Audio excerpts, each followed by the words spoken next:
Rich girl bullies poor student for 4 years, then he revealed he's worth millions. A story by Heartfelt Tales.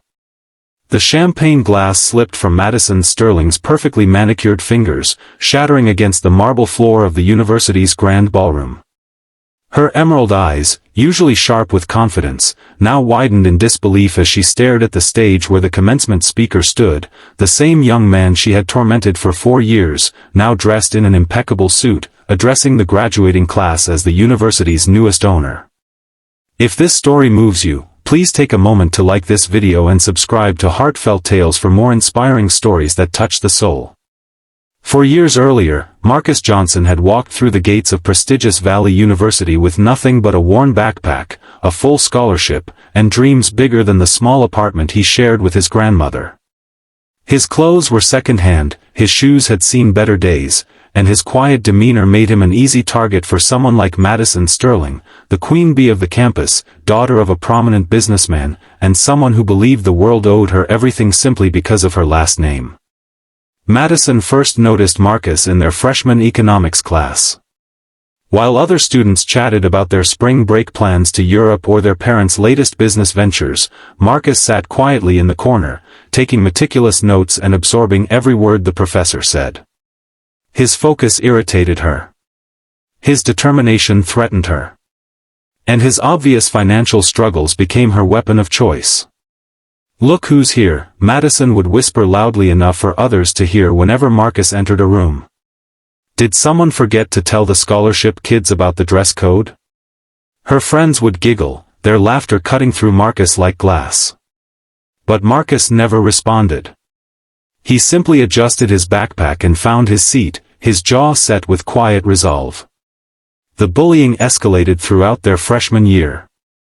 Madison would accidentally bump into Marcus in the cafeteria, sending his carefully saved meal crashing to the floor. She'd make snide comments about his clothes, his background, his neighborhood. She organized parties specifically to exclude him, making sure everyone knew why he wasn't invited. She even went so far as to start rumors about how he'd somehow cheated his way into the university, despite his impeccable grades. But what Madison didn't know was that Marcus carried a secret that would have shocked her into silence. His grandmother, the woman who had raised him after his parents died in a car accident, was Clara Johnson, a brilliant woman who had once worked as a housekeeper to put herself through night school, eventually earning multiple degrees in business and finance. She had invested wisely over the decades, building a portfolio that would have impressed Wall Street executives. However, she had taught Marcus the value of humility, hard work, and never flaunting wealth. The modest apartment they shared was a choice, not a necessity. Marcus faced his challenges with grace that belied his years. When Madison's bullying made group projects impossible, he learned to excel working alone. When her social sabotage left him isolated, he found solace in the library, devouring books on business, economics, and leadership. When her cruel words about his appearance stung, he reminded himself of his grandmother's wisdom: "Success isn't about what you wear on your back, Marcus. It's about what you carry in your heart and mind." The turning point came during their sophomore year. Marcus had been working part-time at a local community center, tutoring underprivileged children in mathematics and reading. Madison, driving her convertible BMW through the wrong side of town after a shopping trip, spotted him through the community center's windows. She saw him patiently helping a young girl with her homework, his face lit up with genuine joy as the child finally grasped a difficult concept. For a moment, something flickered in Madison's chest, a feeling she couldn't quite name. But pride and years of entitlement quickly smothered it. Instead of reflection, she felt anger. How dare he look so content? How dare he find happiness in this place when she, with all her privileges, felt constantly empty? The next Monday, Madison's attacks became more vicious. She started a campaign to have Marcus's scholarship reviewed, claiming he was taking opportunities away from more deserving students. She spread rumors about his family background, making up stories about criminal histories and welfare fraud. She even tried to sabotage his academic work by stealing his research notes before a major presentation. But Marcus had learned something valuable during his time at the community center: the power of community and support systems. The children he tutored adored him, their parents respected him, and word of the kind, brilliant young man had spread throughout the neighborhood. When Madison's lies reached the community, they rallied around Marcus with testimonials, character references, and unwavering support. The university administration, faced with overwhelming evidence of Marcus's character and academic excellence, not only dismissed Madison's complaints but began investigating her behavior. Several students came forward with their own stories of Madison's bullying, painting a picture of systematic harassment that the administration could no longer ignore. As their junior year progressed, Marcus continued to excel academically while building genuine relationships with classmates who saw past Madison's influence. He joined the debate team, became a tutor for struggling students, and started a mentorship program connecting university students with local youth. His natural leadership abilities began to shine, earning him respect from professors and peers alike. Meanwhile, Madison found herself increasingly isolated. Her cruel behavior had finally caught up with her, and many students began distancing themselves from her toxic influence. Her grades suffered as she spent more energy on maintaining her image than on her studies. The emptiness she had always felt grew larger, fed by the realization that her wealth and status meant nothing if she had no character to back them up. During their senior year, Marcus received news that would change everything. His grandmother had been diagnosed with a serious illness, and during her treatment, she revealed the full extent of their family's wealth. Not only had she built a substantial portfolio over the years, but she had been secretly purchasing shares in prestigious Valley University itself. Over the decades, her strategic investments had made her the majority shareholder of the institution that Marcus called home. "I always planned to tell you," she said from her hospital bed, her voice weak but her eyes still sharp. "But I wanted you to earn your place first, to understand the value of hard work and humility. Now, with my health failing, it's time for you to decide what to do with this responsibility." Marcus was stunned. All those years of Madison's taunts about his poverty, all those moments when he'd felt like an outsider looking in, and he had actually held more power than anyone could have imagined. But rather than feeling vindicated, he felt the weight of responsibility. What would he do with this knowledge? How could he use this position to make a real difference? The answer came to him during his final semester. He would use his influence not for revenge, but for reform. He began working quietly with the university board, preparing initiatives to make the institution more accessible to students from all backgrounds. He planned scholarship programs, mentorship opportunities, and support systems for first-generation college students. He envisioned a university where no one would ever feel the isolation and discrimination he had experienced. Graduation day arrived with perfect spring weather. The entire Sterling family had come to watch Madison receive her diploma, though the occasion felt hollow for her. Her 4 years had been marked by cruelty and missed opportunities for growth. She had learned little beyond her textbooks and had gained no real friendships or meaningful experiences. As students filed into the grand ballroom for the graduation ceremony, whispers began to spread through the crowd. The commencement speaker was going to make a special announcement about the future of the university.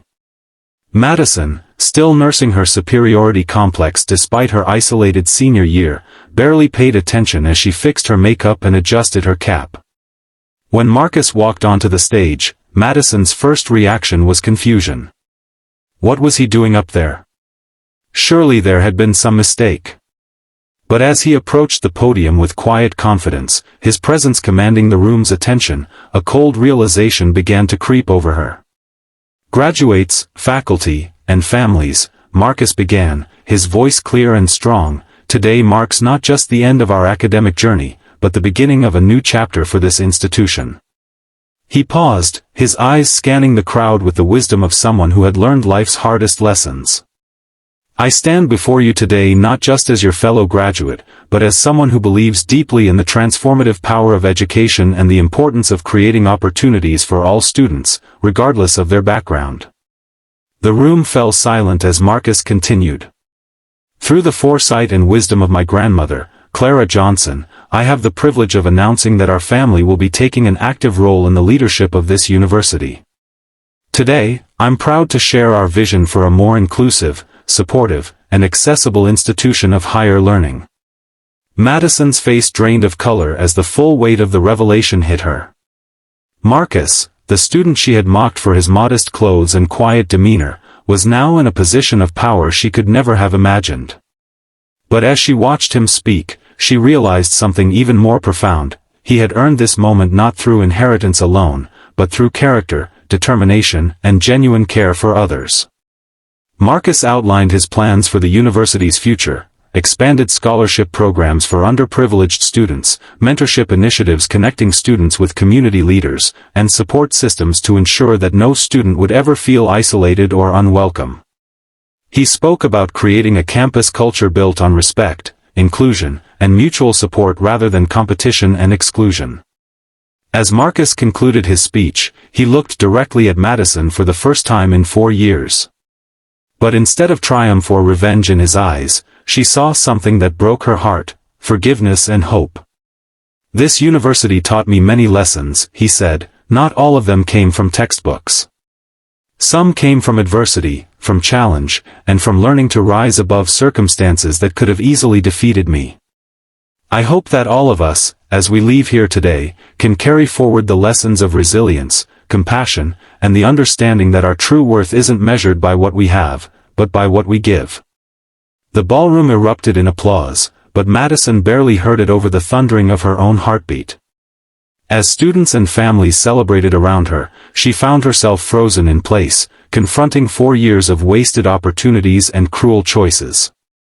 The young man she had tormented had not only succeeded despite her efforts but had done so with a grace and dignity that highlighted her own failures.